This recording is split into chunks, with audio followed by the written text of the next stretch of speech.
Shalom, salam jumpa kembali bersama saya dalam program Merenungkan Kebenaran Firman Tuhan. Saudara-saudara, hari ini kita masih ada dalam suasana pencurahan Roh Kudus, Pentakosta.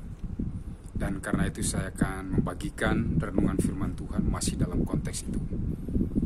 Hari ini saya bicara tentang dampak kehadiran atau pemenuhan Roh Kudus dalam hidup orang-orang percaya, para murid Kristus.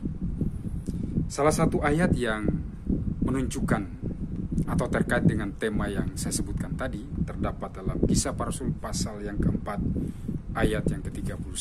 Demikian firman Tuhan.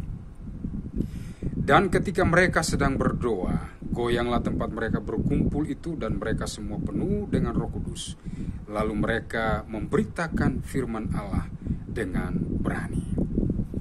Saudara-saudara yang diberkati Tuhan, berdasarkan ayat ini kita menemukan ada dua dampak ketika Roh Kudus hadir dalam hidup orang percaya, para murid Kristus tentunya.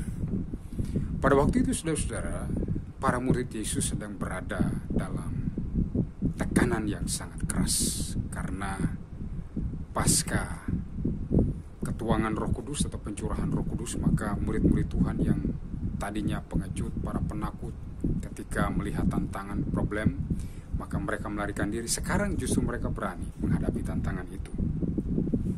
Tantangan yang mereka hadapi adalah datang dari dua pihak. Pertama dari lembaga agama yang di-drive atau dikomandoi oleh imam besar pada waktu itu.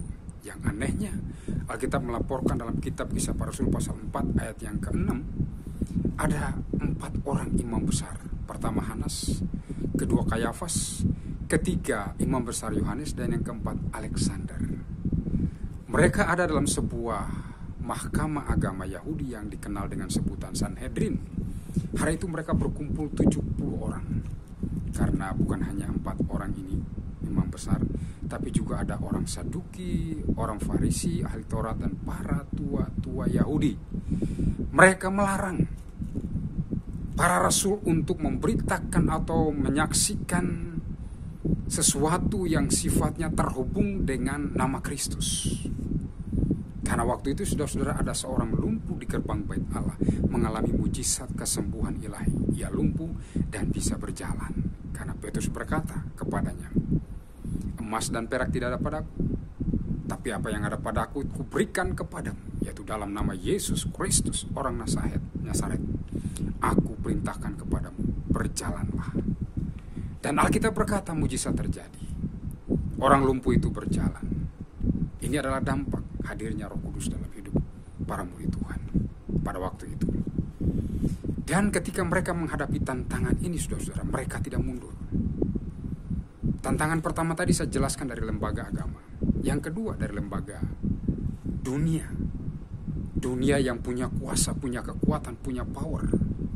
Kalau kita baca pada ayat yang ke-27, sebelum ayat 31 sebagai ayat acuan kita tadi, salah satu isi doa para murid Yesus pada waktu itu adalah, sesungguhnya telah berkumpul dalam kota ini Herodes dan Pontius Pilatus beserta bangsa-bangsa dan suku-suku bangsa Israel melawan Yesus.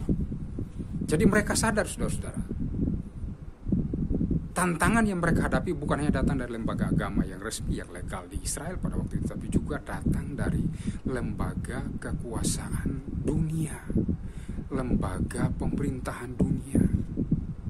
Pontius Pilatus disebutkan di sini, bahkan juga Raja Herodes. Pilatus mewakili penguasa dunia, karena waktu itu Romawi menguasai seluruh dunia. Pilatus sebagai representatif dari kekuasaan Romawi atas Israel. Tapi juga ada penguasa lokal yang bernama Raja Herodes. Dia penguasa lokal, dia mendapatkan wewenang kekuasaan dari pemerintah Romawi. Saudara-saudara yang diberkati Tuhan, tapi apa yang terjadi? Para murid Tuhan mereka tidak mundur. Justru mereka semakin bersemangat. Ada dua jenis semangat yang saya temukan dalam ayat yang saya bacakan tadi sebagai ayat acuan, yaitu ayat yang ke-31. Dan ketika mereka sedang berdoa, Artinya ketika para murid Yesus menghadapi tantangan pada waktu itu, mereka tidak menjadi orang percaya yang pengecut, yang melarikan diri dan melakukan tindakan-tindakan yang seperti mau ikut arus, ya udah menyerah sajalah, daripada kita susah, kita menderita seperti ini karena nama Yesus. Ya udahlah kita ikut apa yang diinginkan dunia, lembaga agama, pemerintah waktu itu. Tidak, tapi mereka berdoa. Artinya ketika Roh Kudus hadir dalam hidup kita, maka kita punya semangat, kita punya gairah untuk berdoa. Karena doa menurut istilah kita atau pepatah kita orang Kristen yang paling sederhana, doa adalah nafas hidup orang percaya. Artinya dengan berdoa kita sementara membangun hubungan, kita punya relasi, kita punya keintiman dengan Tuhan. Dan tahukah saudara, ketika kita terhubung dengan Tuhan, maka saya percaya kita akan menyerap kekuatan, power yang dari Tuhan. Itulah sebabnya pada kalimat selanjutnya berkata, goyanglah tempat mereka berkumpul itu. Ini adalah sebuah penyataan tentang kehadiran Allah di tengah-tengah umatnya. Ketika mereka berdoa, maka Tuhan hadir. Tuhan hadir secara nyata, real. Karena tempat di mana mereka berkumpul, kita berkata bergoyang. Ini menunjukkan bahwa setelah pencurahan Roh Kudus, para murid mereka tidak kehilangan semangat untuk sungguh-sungguh berdoa. Sebelum itu, saudara-saudara, 1 jam saja mereka tidak sanggup untuk berdoa. Siapa? Di antaranya ada Yohanes, ada Petrus, ada Yakobus. Ketika Yesus mengajak mereka bertiga untuk mendampingi dia dalam persiapan untuk menghadapi penderitaan, Yesus berdoa. Tapi ketika Yesus kembali, Yesus mendapati mereka sedang tertidur. Yesus berkata, tidak sanggup kamu berjaga-jaga dengan aku selama 1 jam saja. Memang saudara-saudara, para murid Tuhan punya gairah, punya semangat, tapi mereka punya roh yang mati. Kalau Roh Kudus belum hadir dalam hidup kita, maka kita tidak punya semangat, tidak punya gairah untuk berdoa. Kalaupun kita berdoa, maka kita melakukan doa seperti ahli Taurat dan orang Farisi. Hanya sebuah kegiatan rutinitas keagamaan biasa, tanpa ada power, tanpa ada kuasa. Tapi setelah Roh Kudus memenuhi kita, doa kita punya kuasa, punya power.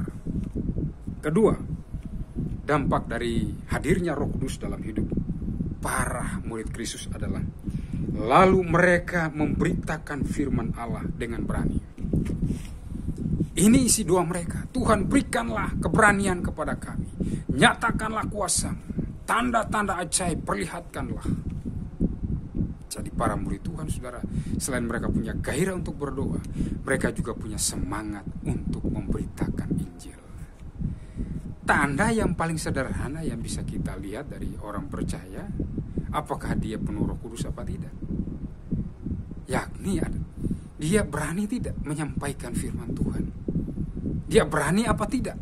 Dia bersaksi tentang kebaikan Tuhan bagi orang lain yang dia temui.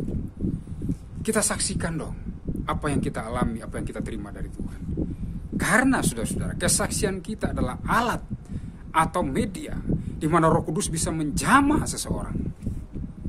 Kita hanya bercerita, kita hanya menyampaikan, tapi urusan menjangkau, mengubah, dan menarik seseorang dari tangan setan untuk dibawa ke dalam kerajaan Tuhan, itu adalah pekerjaan Roh Kudus.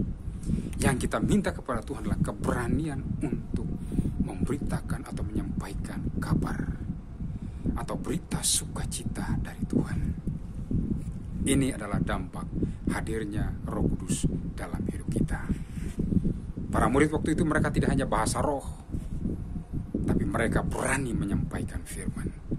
Ini adalah bukti seseorang dipenuhi oleh Roh Kudus. Kiranya apa yang saya sampaikan hari ini menginspirasi saudara dan memberkati saudara. Shalom, Tuhan Yesus memberkati kita semua. Amin.